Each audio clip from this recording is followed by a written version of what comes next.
Well, good afternoon, everyone. Welcome to Bayou Bets for a Monday, July the 24th. Hard to believe we're that far into the year. It is that much closer to the start of NFL preseason. I know some of you just get excited about it. Me, not so much. I'm Jim Derry, along with my friend Spencer the Guru Urquhart. Zoe Collins-Reth is in the background, and she is thinking Women's World Cup. That's all she's thinking about these days. It's just crazy. Our latest headlines: Saints opened the training camp on Friday. A lot of NFL camps have opened already. Just about every rookie on the planet is in camp as well. And so the Saints will be in full. Their full team will be there on Friday, we hope. Several notable running backs have remained unsigned, and there is a lot of talk about no respect for the running backs. The running backs are the Rodney Dangerfields of the NFL. We're going to get into that in just a little bit. MLB trade deadline is a week from tomorrow, August the 1st.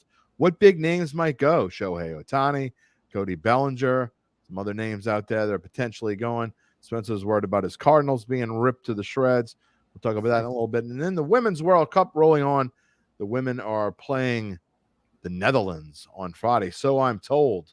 Wednesday. So again, see, I wasn't even listening.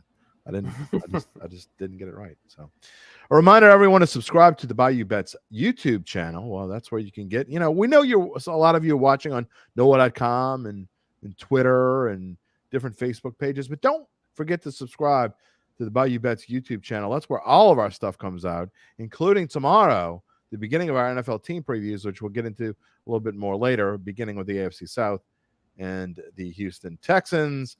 Jerry is thrilled about training camp beginning. Saints training camp opens this week. We will talk more about the Saints specifically on Thursday. Today is going to be more NFL-centric. And a lot of the Saints coming up on our Thursday show. But today we're going to start with training camps opening this week and the love or the lack of love for the running backs. Dalvin Cook still not signed.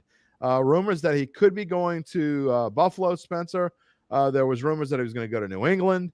Nyheim Hines, Buffalo Bills backup running back and punt returner, kick returner, had a freak accident over the weekend, I believe, where he was thrown off of a jet ski, hit by another jet ski. What are you doing jet skiing this close to training camp? I'd like to know. But, hey, things happen. And so now he's out for the season. He's lucky he's alive, really.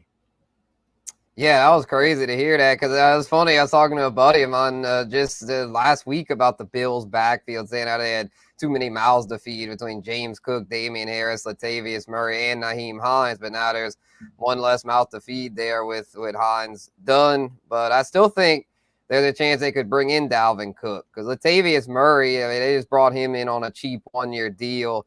So if they can get Dalvin Cook, to me, they should try for that because if they don't get him, then I think either the Dolphins or Jets are going to go after him. Jets have Breece Hall coming off a torn ACL. The Dolphins have one of the worst backfields in the league. So to me, if I'm Buffalo, I'd do it just to prevent my division rivals from doing it. From everything I hear, he wants to go to Miami, probably because, he played football at Florida State. I think he's from Florida, so that would make the most sense. He's been linked to he's been linked to every team in the AFC East, excuse me. So he's now made the full gauntlet. Buffalo, New England, the Jets, they all want him. Miami, they all want him. So we'll see where he lands. Kind of be funny if he doesn't even land in the AFC East. We'll see where he's going to go. But it's not just him. You're talking about Leonard Fournette. James Robinson's still looking for a job. What's going on? Kareem Hunt. What's going on with this running back market? Yeah, it's dried up as far as, it's just going to take injuries and or guys not reporting in order for these guys to get signed. I mean, most teams have their backfields intact with young guys that today's NFL, it's showing that you want fresh legs back there. You want young, explosive running backs. And these guys like Fournette and even Hunt, just kind of lost the step to where teams just aren't willing to take a chance on them unless they feel they need that and don't have enough veterans back there.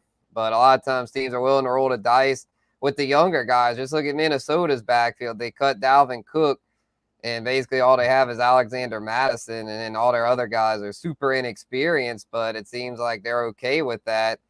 because of the way the league's going, as far as it's better to have fresh legs. And as El Ray, shout out to El Ray for just hopping in, 27 is over the hill. Yeah, that's how a lot of these teams view it. So it's going to be tough for these guys to find landing spots. I still think a guy like Cook has enough juice to land somewhere, but if I'm a guy like Fournette, I'm really concerned, because unless like Saquon or Jacobs holds out and the team has a gaping hole at running back, I don't think teams are going to be lining up to sign these aging veterans. No, and you know what? That kind of ties into what I've been talking about with Alvin Kamara.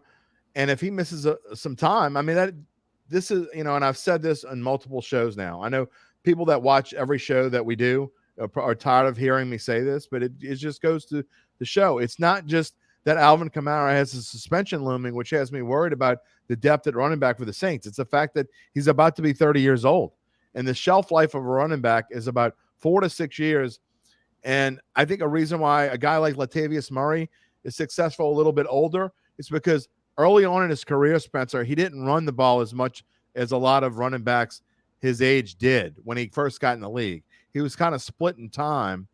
And so he didn't run the ball as much, didn't need to run the ball as much.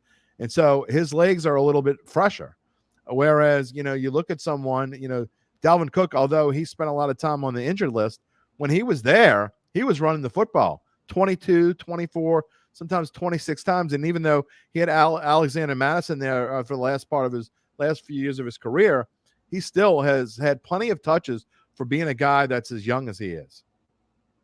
Yeah, for sure. And so I think a lot of teams are kind of scared off by that. Not that they don't want him, it's just they don't want to pay him the kind of money he's looking for. He's still looking for a significant contract, which, like, DeAndre Hopkins, even though it was late in free agency, was able to get a decent contract. Odell Beckham, we'll talk about him in a little bit. He got a pretty good deal just for a 1-year deal, veteran, over 30, aging. So I think Dalvin he'll land somewhere for a decent rate.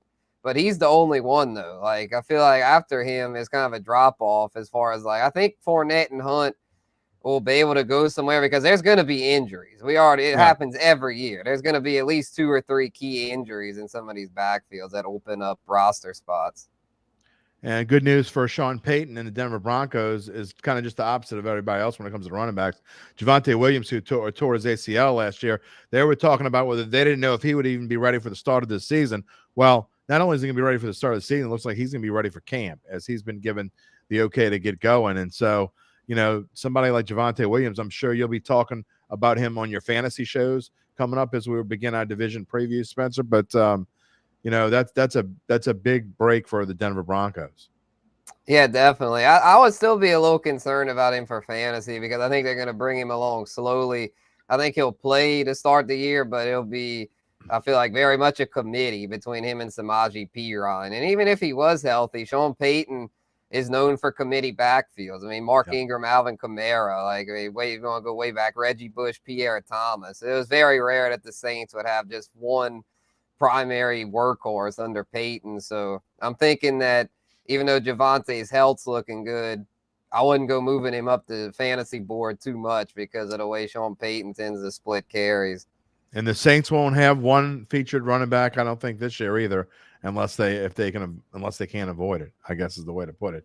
All right, before we move on to the OBJ part of this show, starting off tomorrow, the Houston Texans, in our spot, we're taking a look at each team, 32 teams over the course of 7 weeks.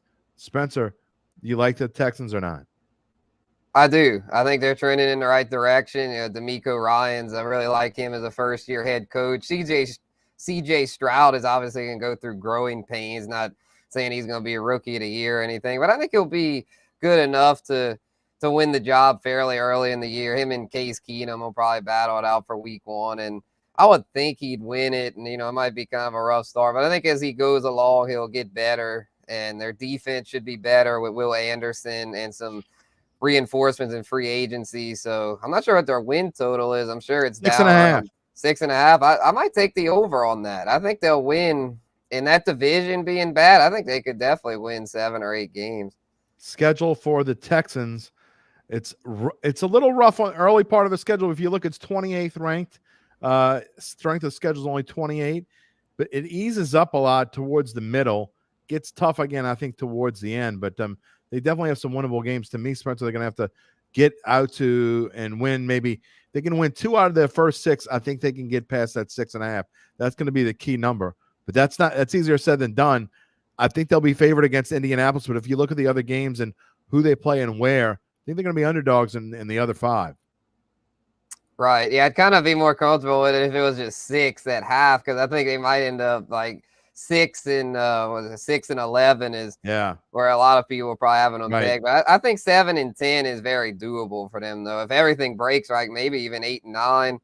But so I'm gonna say 7 and 10. I think they can go 2 and 4 to start, because that start is pretty tough. And then as it goes on, against games against the NFC South, right, the NFC Soft. I mean, both the South divisions are more like the soft division, because they just, compared to the rest of the league, they just are not the talent is just not there. Very much lacking talent in both South divisions. Feels like El Rey's dissing on Anthony Richardson. I don't know. Maybe he's loving on him. I can't tell if he's being facetious or not. But yeah, well, to start the year, it might be Gardner Minshew. I don't want to give out any spoiler alerts on what I think. So Spencer's saying if you had to bet one way or the other, you're saying you'd bet the over. Yeah, I'd take the over. I'm gonna say 7 and 10. If it was, if it was 6, I'd feel really good, because then I'd be like, well, I could at least push if they go 6 and 11. But I'll take the chance and go. The juice is towards the under, so I think it's minus 140 to bet the under, and I think it was plus 115 or plus 120 to bet the over. So it's even more reason to take it. There you go. I'll give you my thoughts tomorrow morning. Again, day number 1 of 32 of our team previews. All right, let's talk about Odell Beckham Jr., another local. We talked about Leonard Fournette, OBJ. He thought about retiring after that ACL injury in the Super Bowl. He talked about it a lot. He thought about it a lot, and then he decided to come back. And you know what? Probably made a good decision, considering that, I was looking, his base salary is only like $1.8 million for the Ravens, but he's getting a salary bonus of, I think it's somewhere in the neighborhood of 12 to 13 million just to make the team. And then he has other benefits. So OBJ is going to make somewhere between 15 and 18 million dollars this year. I mean, a guy like Dalvin Cook's having trouble making 9 million. You look at you look at what's going on across the league, and some of these running backs that don't want to report. Josh Jacobs isn't reporting for the Raiders. His salary, if he signs the franchise tag, is $9.8 million. So OBJ is going to make, coming off a torn ACL at age 31, he'll be 32 in November, I believe, is going to make more money than a Josh Jacobs or some of these other running backs that don't want to sign the tag. Saquon Barkley, you brought him up. That's insane. Yeah, it just goes to show how devalued the running back position is, and why I know it's just a rumor, but I think they may have actually done that Zoom call thing. Maybe I don't think they're going to want to admit that. They're probably just saying, that's fake news. But I think deep down they did do something like that, because I feel like they're fed up, guys, especially guys like Austin Eckler and Christian McCaffrey, who catch a lot of passes. I think there's going to be a movement. I remember the Jimmy Graham thing. Is he a receiver or a tight end? That's going to be a lot more common with these running backs. Are they a slot receiver or a running back? And I feel like a lot of these guys. What do you do with Debo? Yeah, he's another one. Well, he gets more receiver snaps. So I feel like a lot of these running backs would probably lose in arbitration, kind of like the way Jimmy Graham lost his case, because if you play more snaps at the certain position, that's what you're going to count as. But about McCaffrey? What about McCaffrey? Yeah, well, he's the one that, he gets a lot of touches and receptions. So I would think he's the highest paid running back right now, I believe. He gets like 15, 16 million, about what a good slot receiver gets. But that's insane. That's but insane. It should probably be Christian more. McCaffrey and OBJ are making the same amount of money, basically. Exactly. I mean, Christian McCaffrey might be the best offensive player in the league. He's certainly up there. I mean, you can make an argument that he is. You can make an argument, certainly, that he's the most important player in the league, and even more so that he's the most important non-quarterback player in the league. I mean, to the fact that he's making the same kind of money as an OBJ, who's probably 6 months shy of retirement, is just insane, coming off of an ACL tear. Yeah, they should value it kind of like with fantasy. It's like in the PPR leagues, like who are the top skill players?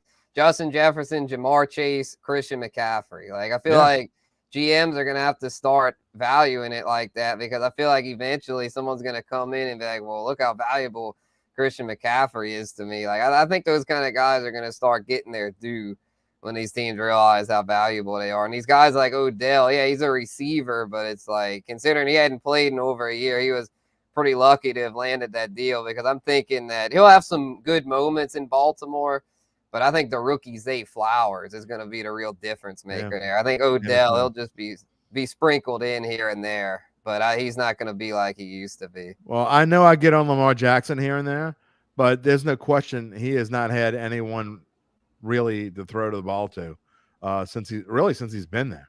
I mean, you think about last year and Devin Duvernay. I mean, is Devin Duvernay a number one receiver?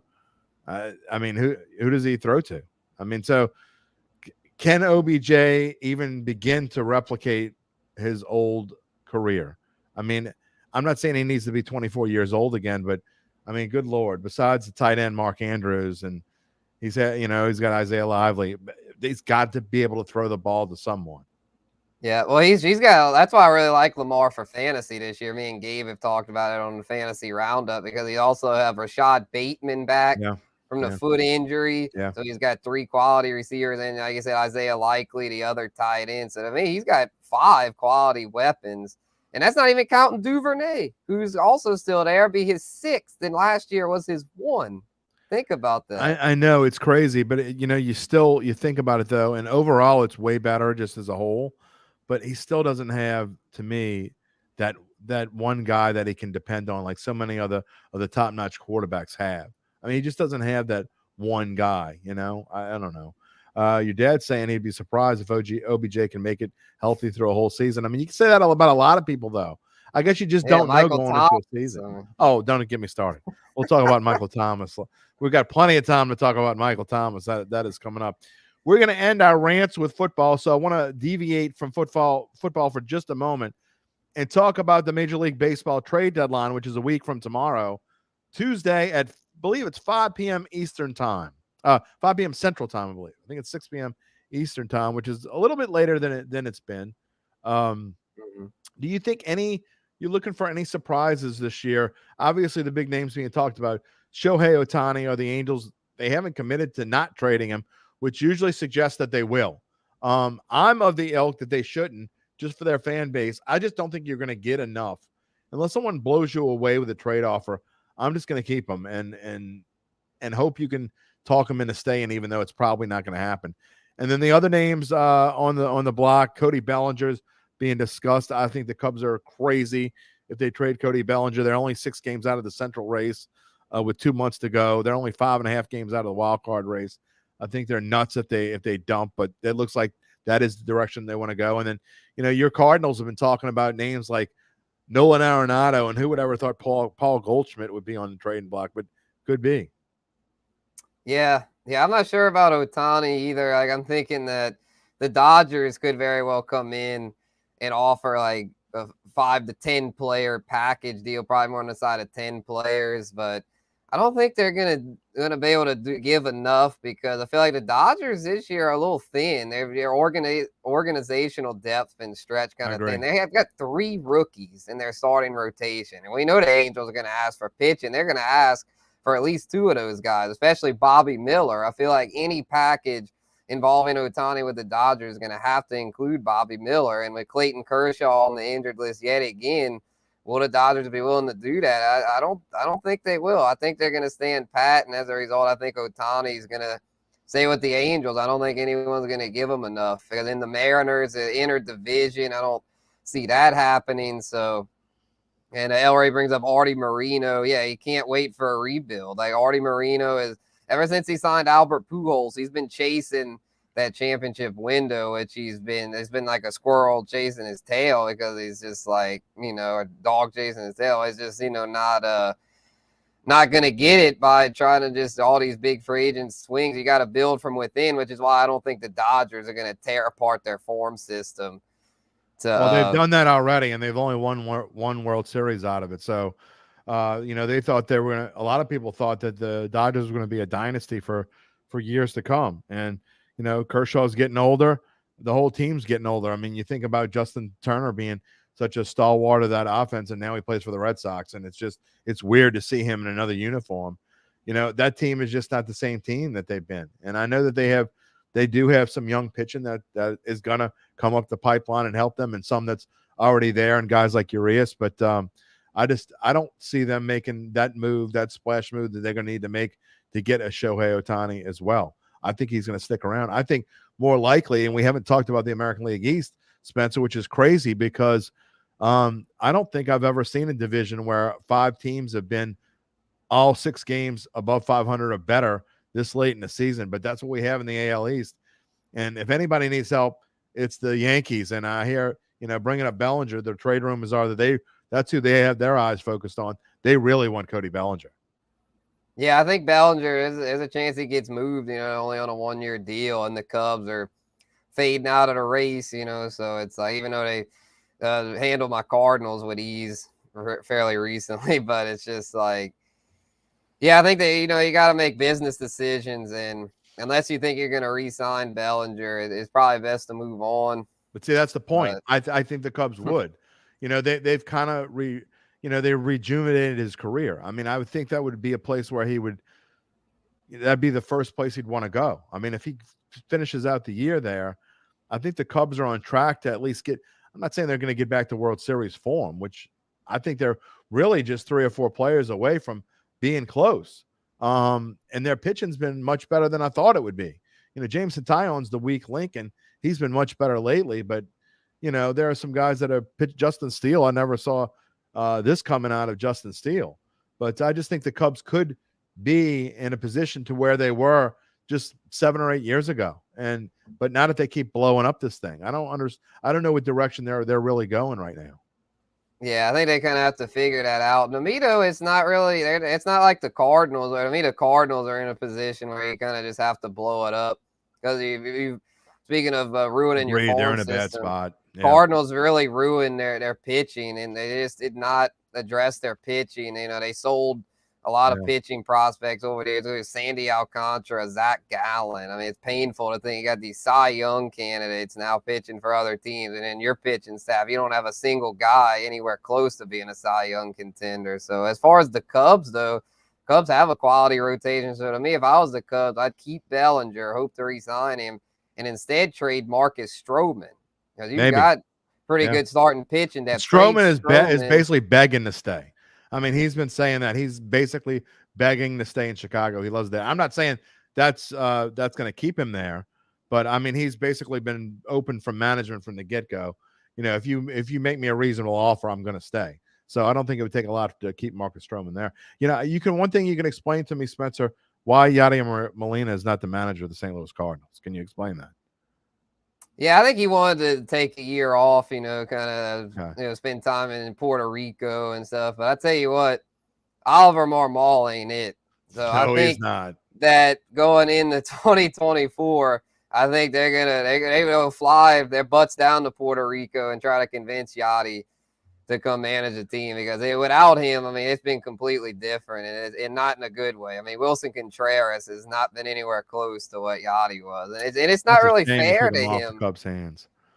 I mean, it's just they paid him all that money, put all that pressure on him, and it's like no wonder he's cracked. And then after just a month and a half into the season, wanting to make him like just the DH, and that killed his confidence. So to me, Marmol's completely botched things this year. So, the Cardinals have got to hit the reset button, try to get Yachty as manager next year, and then, should be smooth sailing from there. But it's going to be some rough patches. I mean, look at the Reds. Like, the Reds had about a year of just where they had to gut it, and then they were down for a while, and then they re-upped their farm system, and now look what they're doing. Ellie De La Cruz and company. That's a team to watch in the NL. They are looking scary. You remember Orestes Aquino a few years ago? Hit all those home runs coming out of the minors, and then we never heard from him again. I want to see Ellie De La Cruz do this for a year. And then I'll believe he's looking like the next Tatis out there. Yeah, right. Let's see him do it for a year, and then I'll believe that he's real. All right, I have 2 quick questions for you. We got about 30 seconds before we move on. Who's going to win the AL East? Baltimore. I'm going with them. Me and Zach kind of had a debate about that a couple weeks ago. I like the Orioles.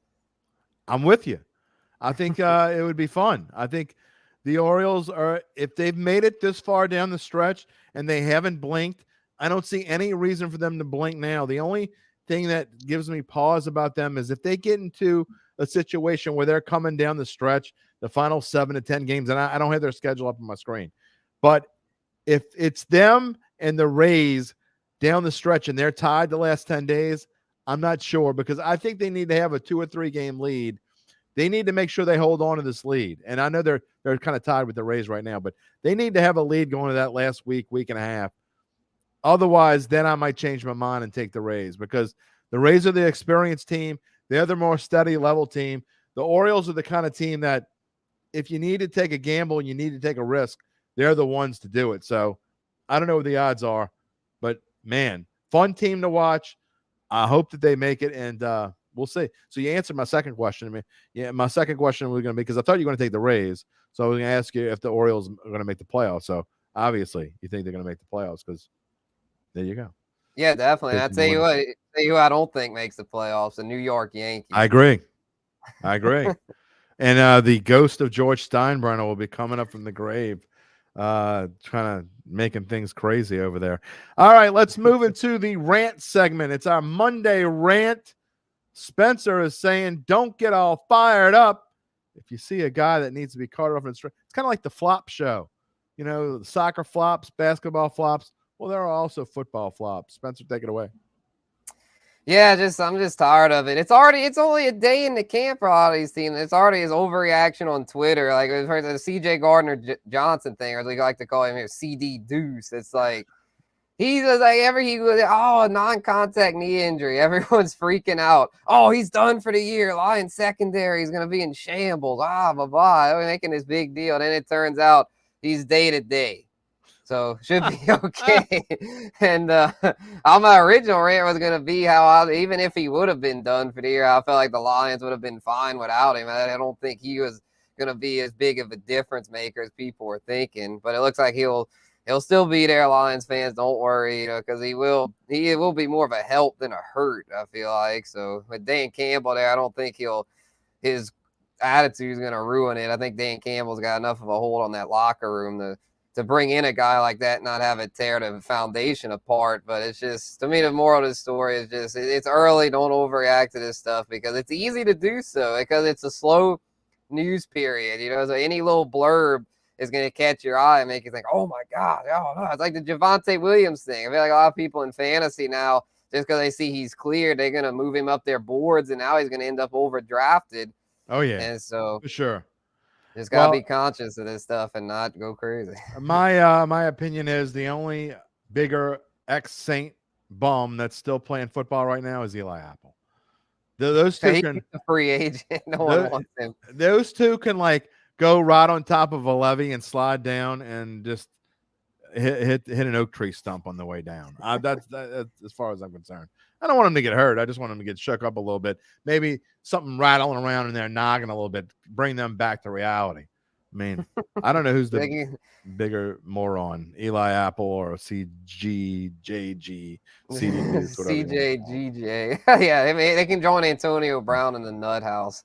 El Rey is faking injuries is something that college football especially needs to address.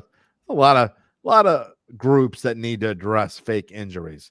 Let's start with the NBA. That's a whole different story. Let's talk about Premier League soccer. I mean, I'm not a big soccer guy, but I do know this. Every time I turn on soccer, somebody's laying on the ground holding their knee. Wah, give me my mommy. Put some ice on my knee, mommy, it hurts. I mean, give me a break. Get over yourselves. Anyway, my rant is not really a rant. It's about positive news. Talked about it earlier in the show. Tomorrow, there are going to be some surprises. There are going to be some flops. Maybe not tomorrow, surprise or a flop. But the NFL team previews begin tomorrow. One Tuesday, Wednesday, Thursday, Friday. Every Tuesday, Wednesday, Thursday, and Friday until the beginning of the season. From now until the beginning of the season. In fact, one glorious week in August, that last week of August, they're going to be 2 per day. Because there's only 7 weeks between now and the season. So I had to pick a week to do 2 two divisions, and that's the last week of August. But we're going to begin it with the AFC South. Spencer already thinks I have some biases going on. We're talking in our pre-production meeting. He thinks I'm just going to diss on the Jags. I will say this, Spencer. I went back and looked, and I kept track of my over-under predictions for team wins. And it's funny because I'd say this will be the third year that I've done it. I'd say about 25 of them, I picked the same thing that I had picked the year before without knowing. So it's like, I guess if I get on a team, I like them, I still like them. And if I don't like a team, I just automatically pick their under. So I'm trying to switch that up. Even though I have a pretty good record, I think my record over the past two seasons was somewhere along the line of 37 and 21 or something like that. There have been some pushes and some teams that weren't on the board. So, I'm not going to – Saints are the last one. Jerry, you're going to have to wait. Saints preview is not until September the 8th. So, anyway, Spence, I think you'll be surprised at a couple of them. You won't be surprised at some of the others. Yeah, the Jags thing is like we talked, I think it was one of the shows last week about that you're still down on Trevor Lawrence. Even after his second half surge, won a playoff game, still hating on the man. So he's overrated. I'm not saying he's terrible. Top 10 quarterback. Oh, come on. He's not a top 10 quarterback. I can't wait. Justin Fields is well on his way to being that as well. Justin Fields wouldn't be a good third string quarterback for the New Orleans Saints. He'd be a good number one running back. I'd take Justin Fields over Derek Carr. I think I heard Zoe's feelings. Oh, yeah. As far as maybe not for this year, but for the long term. I know Saints fans are going to jump on me for that one, but it's I just feel like Justin Fields, I think the Bears are smart to keep him. I really do, because there are rumors that they might trade him. They had they could have moved. They had the first pick, but instead they traded with the Panthers and got assets to build around Fields. So I think they made the right decision there. But we'll see how it goes. We'll have to make some more po' boy bets. Yep. And, as we go along with this thing, you're more than welcome to critique any of my picks, because we'll probably talk about them a little bit as we go along here. So on the Thursday show, we could talk about the Texans and the Colts and even the Jaguars, because by the time we do our Thursday show, those three teams previews will have already come out, and it should be fun. We'll see if Spencer agrees with me, and already Zoe's saying she will take no Justin Fields slander. Well, we got a little ways to go before we get to the Bears. So I'll spoiler alert. I don't think the Bears are going to win the Super Bowl. Let's just put it that way. Well, I think we can all agree on that. All right, Spence, we'll talk to you on Thursday for a little more Bayou Bets action. Yeah, sounds good. And y'all can check out me and Gabe Henderson tomorrow on the Fantasy Roundup for those that want to get more fantasy football scoop. And it's about that time. We're getting pumped up and getting all about the fantasy football. So check out Spencer and Gabe. They're talking tomorrow. 4 o'clock on all these same channels. Spencer and I will be back at 4 o'clock on Thursday. And again, in between, got the Texans tomorrow morning. We have the Colts preview on Wednesday morning. Jaguars on Thursday morning. Then Friday, we'll wrap up the AFC South with Spencer's favorite team, the Tennessee Titans. We'll talk about it more then. For Zoe Collins-Rath and from my friend Spencer over here, I'm Jim Derry. See you Thursday. Peace and love, my friends.